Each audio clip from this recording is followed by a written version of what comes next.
the second Sunday of Ordinary Time. So we are finished praying with Advent, Christmas, Epiphany, baptism. Now it's Ordinary Time. And it's unusual because Ordinary Time this year will be from Luke's Gospel. The Gospels all will just follow Jesus through Luke.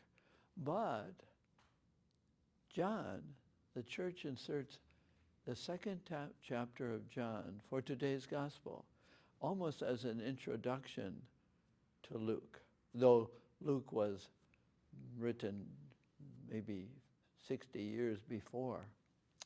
So what's going on in today's Gospel?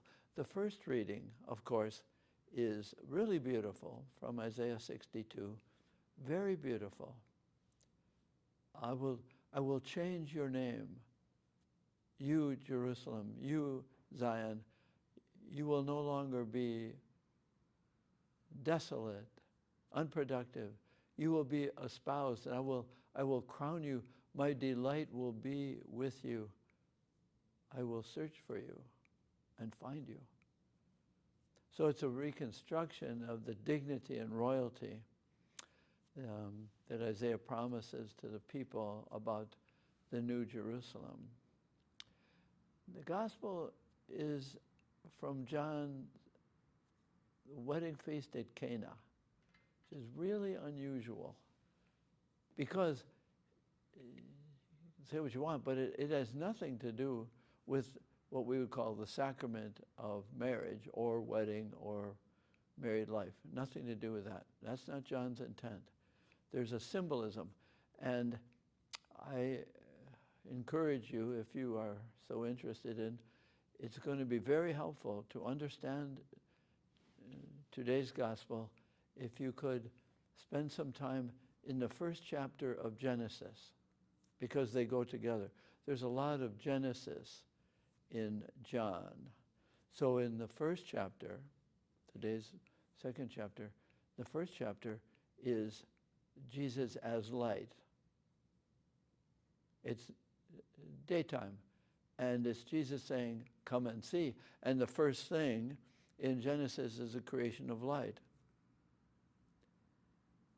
The second creation and third is about chaos, order, setting the sky above the waters, and the land from the sea is the third day.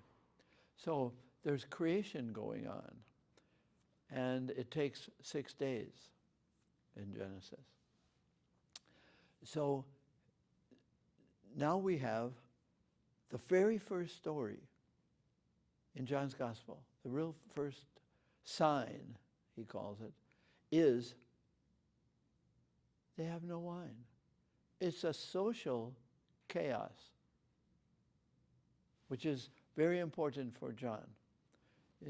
We aren't going to be in John's Gospel this year, but the way of understanding Jesus is changing order, chaos into order, or disturbance, or alienation, or something. There's a movement of light to bring life. I am the life. I am the life. I want you to have life. So that's maybe a theme in today's Gospel, as well as the first reading. I want you to have life. 6 days of creation, 6 days symbolized by the 6 water jugs of between 20 and 30 gallons of water. Chaos. Water is a symbol of chaos. Wine, the symbol of life. So the chaos is, it's a social setting, a communal setting, a community setting, and that which gives them life has run out. Wine. So Jesus as the new creation, and that's one of the ways to understand John's Gospel, that Jesus is the new light and life and creation. Everything that was created, he says in the prologue in the first chapter, everything that was created in him. And Jesus is coming into John's gospel saying, I am the one that brings life out of nothing, light out of darkness, order out of chaos. So we have the chaotic scene, and Jesus takes the 6 containers of chaos and changes them into the 6 containers of life, joy, community. Changes chaos into order. Now that's John's gospel. What is it for today's community? What are we reflecting upon? There is chaos around us. And for the most part, we don't have much to say about that. We didn't create the fires in California. Maybe somebody did, but we didn't. And there's much chaos there. And there's chaos in the wars around us and in the tornadoes and floods. Those are outside us. What are the inner sources of our own chaos with which we can pray? And maybe I've said it before, but I think prayer depends on our knowing our longing, our poverty, our chaos, and how to pray with it, how to pray with chaos. What causes me chaos? What causes you chaos? And that's a very good, we've got to know our truth if we're going to pray. We've got to know our poverty if we're going to receive the Eucharist, the presence of Jesus asking us to live more peacefully, more creatively. Because as long as I'm involved in my chaos, I cannot be an agent of creation. But what causes me? It might be my own ego saying, I have to be. I need this. It is important. It is demanding in me to have this or to be this. My expectations of myself, that I am mostly, you could ask yourselves, but I am mostly disappointed in almost everything I do. I wish it could be better. I wish I were more perfect. But everything I do has the fringe of not order. Could it be done better? My expectations then of myself, my inner demands, also get projected into you. I want you to be better. Family, spouses, structures. And the discontent in me is usually projected out. I was on the grievance committee here at Creighton University years ago, and I noticed a pattern in people who brought grievances that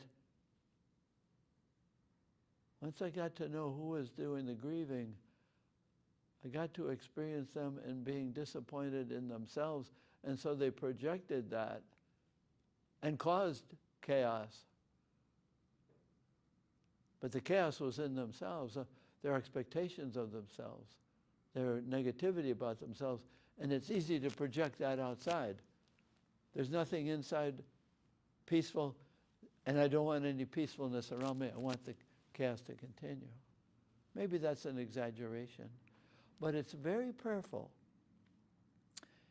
at the Eucharist to say, I am the source of my own chaos, my ego, my history, my have-tos, my shoulds, oughts, inner demands. And none of them is ever available for perfection. We live with the chaos of imperfection. Well, I think that's what we're praying with. Not that Jesus is going to take away our waterliness, our chaos. No. They say, usually people have the best wine first. You have come, Jesus, not to change me like you change water into wine. No, you ask me to live the liveliness that wine represents, the tastiness of life. And I'm not destroyed by my chaos. I pray with it. I do not go to Scripture and say, what does Scripture say I should do with my chaos? No, what does my prayer, my honesty say? How am I the cause of my chaos? And what can Jesus do to help me rearrange my expectations, my self-negativity, my high expectations of myself and others? So in peace, we extend our hand. I extend my hand as a sign. I want to be peaceful. I want to live an orderly life. I want to live as a result of your winehood in my life, you who have come to bring light and life. I have come that you may have life and have it to the full, which is a summation of John's Gospel and an invitation for our lives.